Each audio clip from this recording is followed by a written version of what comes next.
अस्सलाम वालेकुम। कैसे हैं आप सब? उम्मीद है कि सब ठीक ठाक होंगे और खुश होंगे। आज की रेसिपी जो है वो बहुत ही मज़ेदार सी, आप इसको स्टोर कर सकते हैं, रख सकते हैं इसको महीने से 2 महीने के करीब। और ये बहुत ही आसान रेसिपी है और इसमें कोई भी बहुत हाईली बजट आपको कुछ भी नहीं चाहिए। बहुत आसान है, इसको बनाएं, इसको स्टोर करके रखें। रमज़ानुल मुबारक का महीना बस आने ही वाला है तकरीबन, तो उसमें अगर आप ये बना के रख लें तो आपके दही बड़े या बूंदियाँ या चाट में इस्तेमाल हो सकती हैं और आप इसको एंजॉय कर सकते हैं। तो बनाना बहुत आसान है, बस आपको थोड़ा सा टाइम चाहिए होगा इसके लिए। जब आप इसको टाइम से बना के रख लेंगे तो महीना 2 महीना आप स्टोर करके रखें और उसके बाद इसको एंजॉय करें। तो यहाँ पे मैं आपके साथ बूंदियों की रेसिपी स्टार्ट करती हूँ। सबसे पहले हमें चाहिए 2 कप बेसन ले लिया है। साथ में यहाँ पे मेरे पास है ऑयल 1 टेबल स्पून। इसके अलावा यहाँ पे नमक है मेरे पास 1 टीस्पून और साथ में पीसी हुई लाल मिर्च है 1/2 टीस्पून। इसके अलावा बेकिंग पाउडर भी आप डालना चाहें तो आप डाल सकते हैं और पानी जितनी आपकी इसमें आपको ज़रूरत होगी उसके हिसाब से। यहाँ मेरे पास तकरीबन 3/4 कप मैंने इस्तेमाल किया था। अब यहाँ पे 2 कप बेसन में मैं नमक और पिसी लाल मिर्च शामिल कर रही हूँ। आप चाहें तो इसमें बेकिंग पाउडर भी शामिल कर सकते हैं, जिससे बहुत अच्छी, अगर आप थोड़ी सी मोटी बनाना चाहें तो आप थोड़ी सी मोटी भी बना सकते हैं हाथ की मदद से। तो सबसे पहले हमने क्या करना है, ये तमाम चीज़ें इसमें शामिल कर देनी है और हाथ की मदद से इसको, विक्स की मदद से इसको तमाम चीज़ें अच्छी तरह से मिक्स कर देनी है। अब इसमें आपने पानी शामिल करना है। पानी आपको हमेशा, मैं आपको पहले भी बता चुकी हूँ, जब बेसन की रोटी मैंने वीडियो बनाई थी उसमें भी मैंने बताया था कि जब आप बेसन को घोल बनाना शुरू करते हैं तो उसमें थोड़ा थोड़ा पानी शामिल करना पड़ता है। अगर आप एकदम से पानी शामिल कर देते हैं ना तो बहुत पतला हो जाएगा और उसमें गुठलियाँ टाइप की बन जाएंगी। तो इसमें आपको जिस तरह से मैं यहाँ दिखा रही हूँ ना, थोड़ा थोड़ा पानी आपने इसमें शामिल करते जाना है और उसकी थिकनेस आपको देख लेनी है।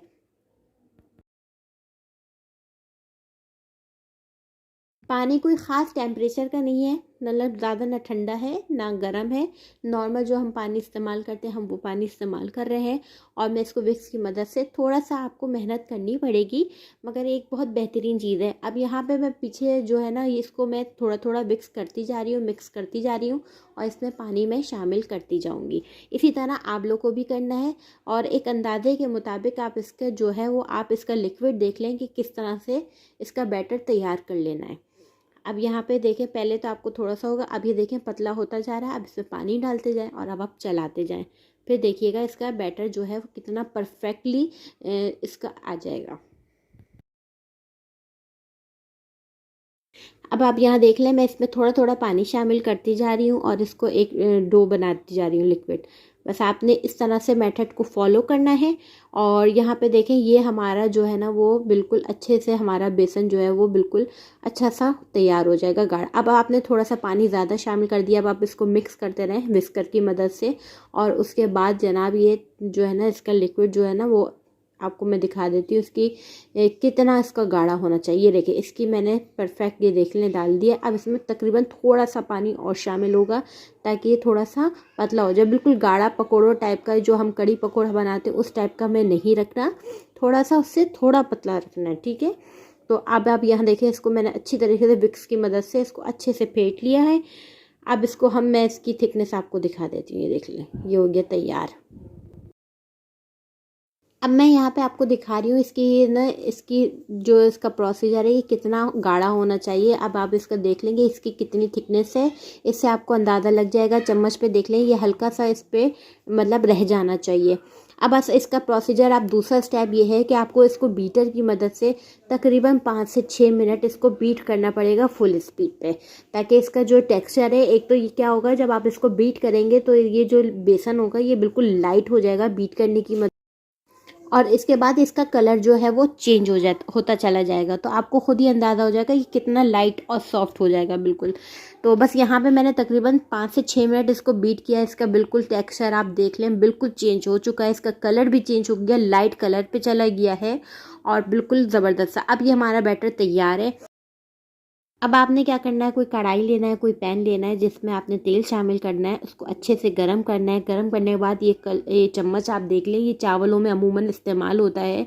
अगर आपके घर में नहीं है तो फिर आप कोई बॉटल वाटल का इस्तेमाल करें। और यहाँ पे इसको आपने गरम मीडियम तेल में, ठंडे गरम तेल में आपने इसमें शामिल नहीं करना। उस पर आप इसमें डालेंगे तो बूंदियाँ नीचे गिरनी शुरू हो जाएंगी। ठीक है, आपने अगर थोड़ा सा चम्मच आगे पीछे भी कर लेंगे तो कोई मसला नहीं है, सारा अलग अलग हो जाएगा। अगर थोड़ा सा चिपक भी जाए तो कोई मसला नहीं है। बच्चे इतने शौक से खा रहे थे कि मैं इससे पहले कई सादा बना भी चुकी थी और मैंने इसको दोबारा बैटर तैयार किया और फिर दोबारा बनाया। यानी बच्चों ने इतने मज़े से शौक से खाया। तो यहाँ पे देख लें कि मैं कुछ बना भी चुकी हूँ और बस इसको किस तरह सिर्फ 2 मिनट के अंदर अंदर ये कुक हो जाएगा। इसका बिल्कुल कलर आ जाएगा, यानी सब अपना बेस अपनी छोड़ देगी और आप इसको निकाल लेंगे। बिल्कुल ब्राउन नहीं करना, बस हल्का सा जैसे ही ये पके इसको आपने फ़ौरन बाहर निकाल लेना है किसी भी प्लेट पे।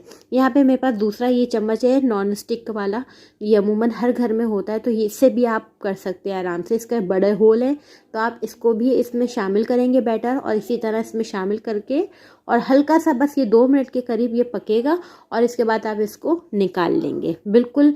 और तेल जो है वो बिल्कुल भी ठंडा नहीं होना चाहिए। आप लोग की जो सारी मेहनत होगी वो सिर्फ शुरू में आपको लगेगी बीट करने के दौरान। अगर आपके पास बीटर नहीं है तो मेरे ख्याल से आप ब्लेंडर जूसर मशीन वगैरह के उसमें भी आप जग में कर सकते हैं।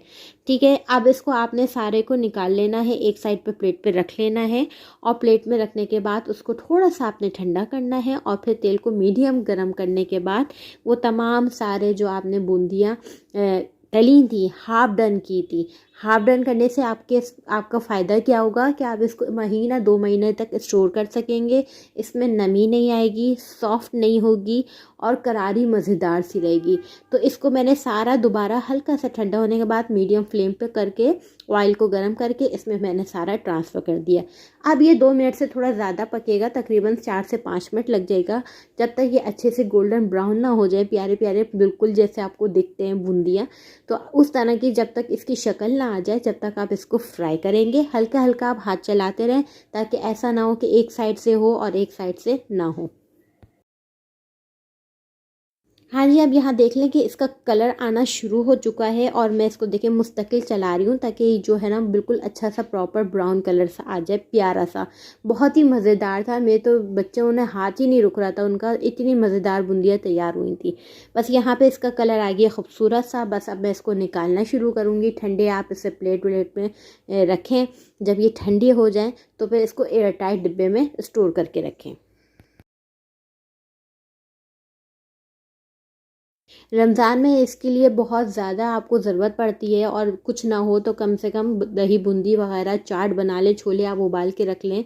तो ये आपके लिए क्या होगा कि आपके लिए आसानी हो जाएगी कि कुछ नहीं तो आपने सिर्फ छोलों की चाट बना ली, साथ में बूंदिया क्या बना लिया और दूसरी चीज़ें भी मतलब थोड़े से पकौड़े बना लिए, तो एक अफ्तार का आपका आइटम हो जाएगा।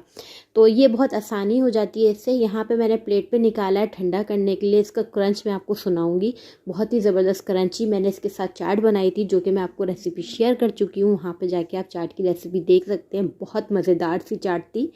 और इस चीज़ को, स्टेप्स को फॉलो करिएगा, फिर आप बताइएगा कि आपको ये रेसिपी कैसी लगी। इंशाल्लाह नई रेसिपी के साथ आऊँगी। खुदा हाफिज़।